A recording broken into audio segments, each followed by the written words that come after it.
Hello, welcome to Dungeon Dwellers Podcast. I'm your host Justin.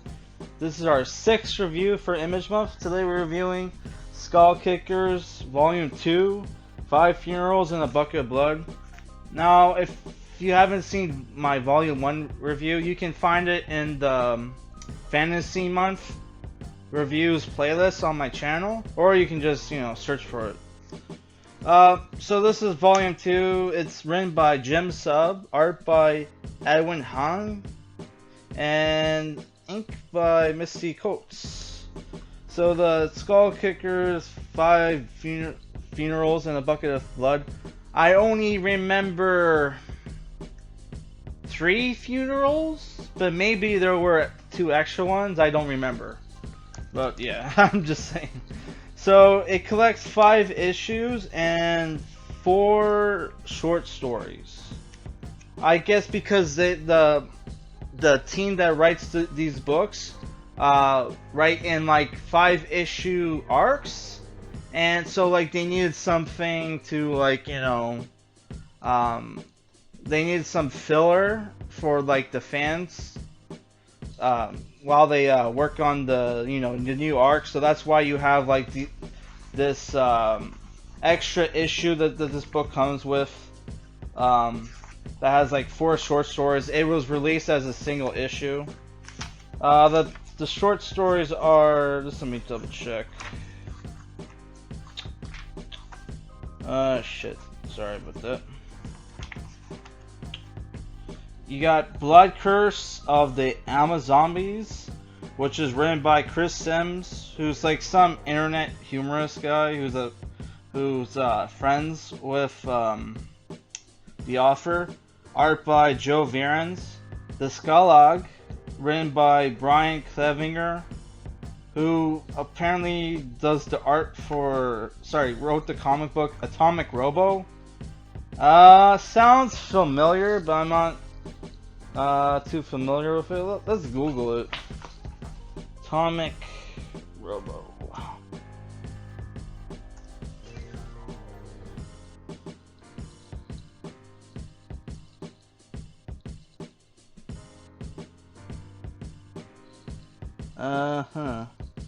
First appearance, 2007 in October.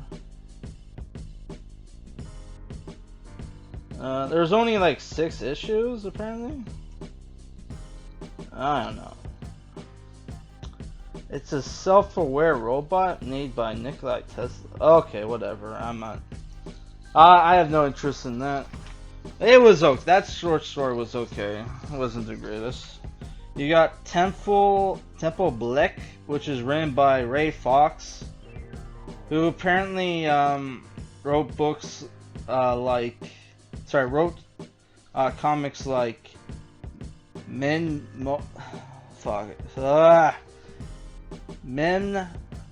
Navor and One Soul, and the art's by Scott Hepburn and Ian Herring. Why did you need 2 people to do the art for like a short story?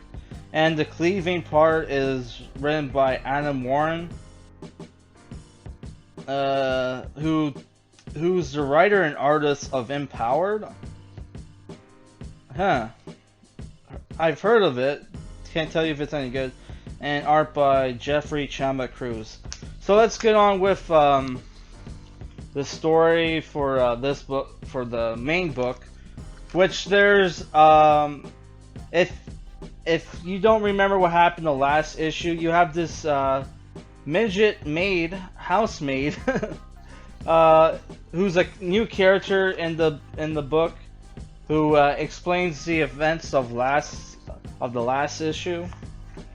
So we're introduced to a new character, Panky, who's like a half goblin who's in charge of the Thieves Guild, who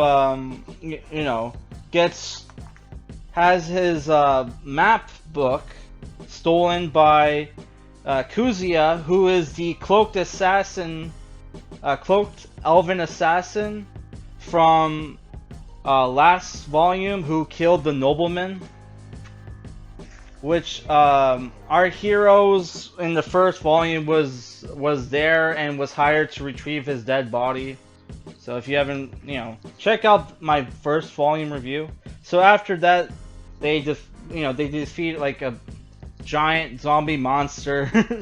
Again, check out my review. So now, because they saved the village of Mudwitch, they're invited by the local Baron of Urbia to get treated to a dinner and some kind of reward. What happens?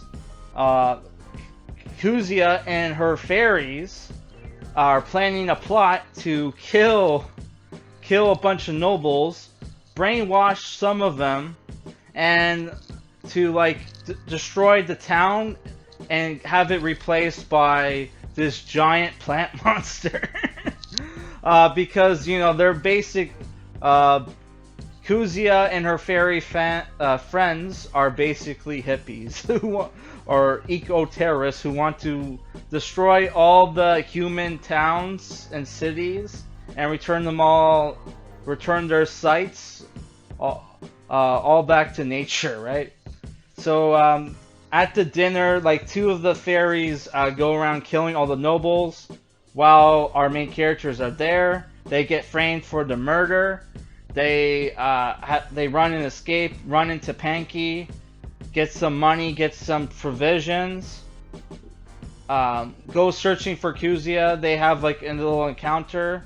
After that, Kuzia managed to release the plant killing monster, which is like sorry, not plant killing monster, the monster killing plant, which drains people blood.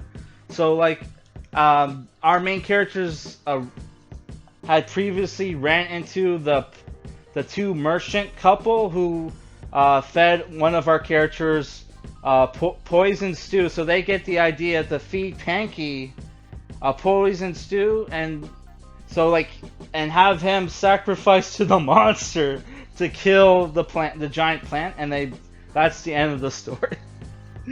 Right?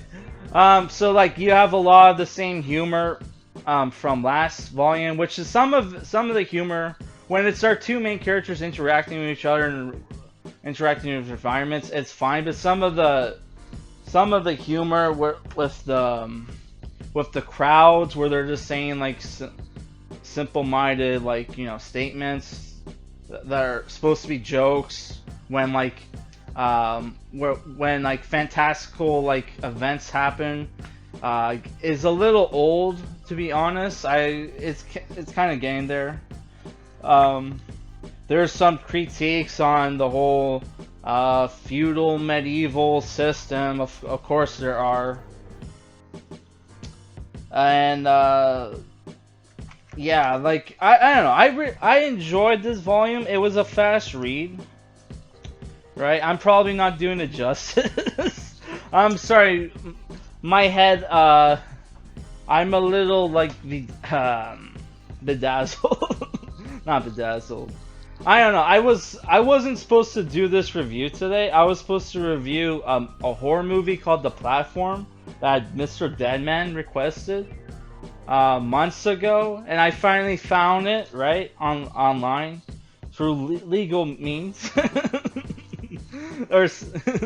And I just watched I watched half of it and I had to turn it off because it was super dark and depressing, and it's clearly communist propaganda. So it was fuck this, I'm not watching this.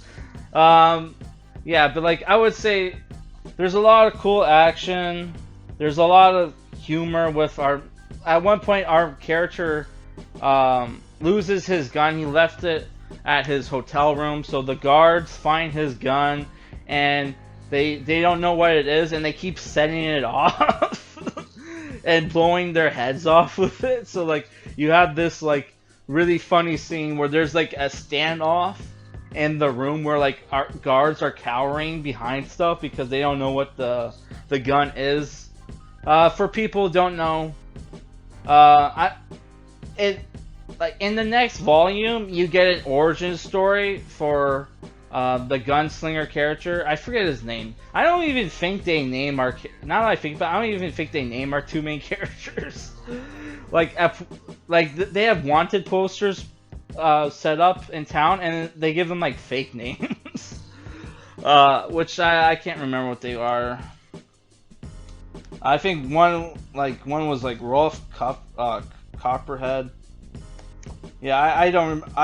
You have the gunslinger and you have the dwarf. That's all the two characters you need to know, right? Yeah. So like the next volume, I remember if I'm giving this volume like a 7.5 out of 10. I don't know. I really enjoy it. You have great action.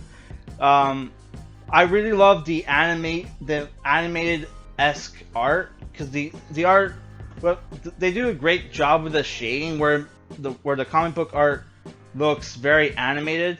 I'm sorry, when I was getting pictures for this review, I could only find one pic from the actual graphic novel. The rest are just covers that were taken from the volume. I'm sorry. Okay, there's nothing I can do. I'm not gonna pirate a book and then just get the pics from there and put in a review. Okay. I'm sorry, nothing I can do. Maybe eventually, if we get big enough, it'll justify me getting like a camera, and we'll do camera comic book reviews like Zach used to do. Now you're probably asking me, why don't you just use your phone? And the answer is, I don't have a phone anymore. Sorry. Yeah, it's the thing. If you're a fan of like fantasy stuff, you'll probably enjoy this because it's like a parody of fantasy stuff, right? And yeah, the next volume, though, it kind of starts to go downhill. You do get like a cool origin story for our gunslinger character. Turns out he's from our world, from the Wild West days, who gets teleported to the fantasy world, and but before that he asks for like a magic gun that never runs out of bullets. Hence why his gun in the comic book series never runs out of bullets, right? And also some of the short stories are, the last one I thought was funny, even though it has very shitty cartoony art. I thought that was funny because you have this the dwarf character is surrounded by guardsmen. His axe is stuck in a guy's head and helmet, and he's like talking about like how like swords suck and axes are better, when really he's just stalling for time until his friend shows up with his handgun to kill the remaining soldiers. Why they're fighting soldiers when they're usually monster killers, I don't know. And also, I forgot to mention, one of the short stories is them fighting zombies, which was okay. The art for that one was actually pretty cool, actually. Very well done, very well shaded. So it was the Temple Black. I might check out that artist, but yeah, I'm giving this a 7.5 out of 10. Sorry for the very rushed review, the not very good rush review. I'm sorry. I'm trying to stick to the daily uploads, and I was just running out of time. All right, peace. Later. I'm not reviewing Volume 3 tomorrow, by the way, or the next Image Month review. I like to review like the issues. I like to rotate the issues and then like the graphic novels, right? So like our next review, I'm going to review issues 1 through 4 of Wildcats, and you're probably asking me why issues 1 through 4. That's because that's all the Wildcat comics I have. All right, so like look forward to that tomorrow, and I'm going to also do a reaction video to the Wildcats cartoon, episode 1. All right, peace.